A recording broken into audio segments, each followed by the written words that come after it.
Hello students, first year chemistry में जो topic हम पढ़ रहे हैं वो है लिक्विफेक्शन ऑफ गैसेस का। लिक्विफेक्शन ऑफ गैसेस के टॉपिक में हमने general principle of liquefaction of gas पढ़ लिया।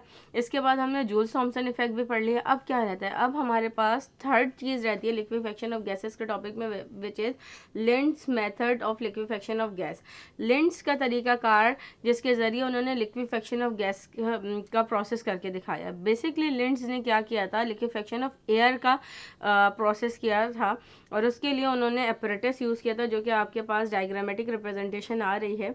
तो उन्होंने क्या किया बेटा, एयर को कंप्रेस किया। आपके पास जहाँ पे जो डायग्राम में नज़र आ रहा है एयर इंट्रोड्यूस की गई और वहाँ पे जो प्रेशर है बेटा, वहाँ पे 200 ATM का प्रेशर। तो एयर को कंप्रेस किया गया किस पे, 200 ATM प्रेशर के ऊपर, ठीक है। और किस में किया गया, आपको डायग्राम में नज़र आ रहा होगा, कंप्रेसर।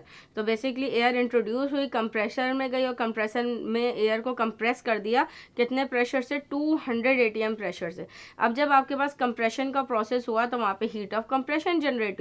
ये जो हाईली कंप्रेस एयर है, अब आप देख रहे होंगे कि अपवर्ड एरो दिख रहा है उसमें, तो अपवर्ड एरो शो कर रहा है कि आगे की तरफ जा रही है इस पाइप के थ्रू, ये आगे की तरफ जा रही है। और आगे आपके पास क्या मौजूद है, रेफ्रिजरेशन यूनिट, ठीक है। ये जो रेफ्रिजरेशन यूनिट है ये क्यों है बेटा, ये जो आपके पास जब आप हाईली कंप्रेस कर रहे हैं, 200 ATM पे कंप्रेस कर रहे हैं with the help of compressor, तो हीट ऑफ कंप्रेशन जनरेट हो रही है। अब हीट ऑफ कंप्रेशन की को अवॉइड करने या उसको रिमूव करने के लिए हम क्या करते हैं, ये जो आपकी हाईली कंप्रेस एयर है इसको गुजारा लिंड साहब ने किस में से बेटा, रेफ्रिजरेशन यूनिट में से। रेफ्रिजरेशन यूनिट में क्या किया, उसको ठंडा किया गया, ठीक है, ताकि हीट ऑफ कंप्रेशन रिमूव हो जाए। वंस रेफ्रिजरेशन यूनिट से वो निकली, ठीक है। तो अब आप आगे देख रहे हैं कि रेफ्रिजरेशन यूनिट से आगे जा रही है और आगे जाके पाइप जो है वो स्पाइरल शेप में, ठीक है, स्पाइरल शेप से पाइप जो है वो मौजूद है और वो वहाँ ये पूरा का पूरा प्रोसेस 200 ATM प्रेशर पे ही हो रहा है, ठीक है बेटा।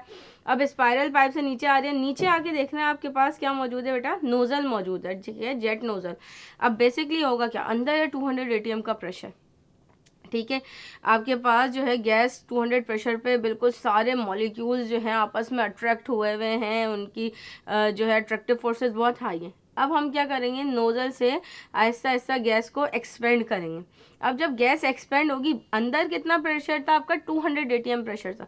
जब हमने एक्सपेंशन की नोजल के थ्रू, गैस जो है वो आहिस्ता आहिस्ता हम क्या कर रहे हैं, उसको पास आउट कर रहे हैं। तो वहाँ पे जो प्रेशर है वो 200 ATM से ड्रॉप्ड हो रहा है, कहाँ, कितने प्रेशर पे, 1 ATM प्रेशर, 200 और 1। तो ड्रास्टिक फॉल ऑफ वो हो रहा है, प्रेशर हो रहा है। और ये जो ड्रास्टिक फॉल ऑफ प्रेशर है, इससे क्या होगा, obviously molecules Joule Thomson effect करेंगे। और जूल थॉमसन इफेक्ट मैं आपको पढ़ा चुकी हूँ कि भाई मॉलिक्यूल्स ओवरकम करने की कोशिश करेंगे अपनी अट्रैक्टिव फोर्सेस को, ठीक है। तो अल्टीमेटली क्या होगा, उनके जो टेम्परेचर होगा फॉल होगा, ठीक है। मॉलिक्यूल्स ठंडे होंगे, टेम्परेचर फॉल होने का मतलब है मॉलिक्यूल्स कूल डाउन। बट एक दफ़ा में ये प्रोसेस नहीं होता, ये बार बार रिपीट किया जाता है अनटिल आपके पास क्या होता है, गैस इतनी कूल डाउन ना हो जाए कि वो लिक्विड में तब्दील हो जाए। क्लियर है बच्चों। तो लिंड्स मेथड में आपके पास क्या ज़रूरी है, कंप्रेसर ज़रूरी है, जो कि क्या करेगा, एयर को कंप्रेस करेगा 200 ATM पे, फिर उसको रेफ्रिजरेशन यूनिट से गुजारा जाएगा to remove heat of compression, and then फिर उसके बाद उसको क्या किया जाएगा बेटा, नोजल से पास आउट कराया जाएगा फ्रॉम 200 ATM टू 1 ATM, ठीक है। तो क्योंकि ड्रास्टिक फॉल ऑफ वो प्रेशर होगा तो अल्टीमेटली लो टेम्परेचर मेंटेन होगा गैसेस का, गैस ठंडी होगी, फिर वो वापस पूरा प्रोसेस होगा, ठीक है। तो सेवरल रिपीटेशन के बाद आपके पास क्या होगा, गैस किस में तब्दील हो जाएगी, लिक्विड में तब्दील हो जाएगी। So this is all about liquefaction of gases. तीनों चीज़ें हमने पढ़ ली, general principle, Joule Thomson effect and Linde's method. तो topic of liquefaction of gases खत्म।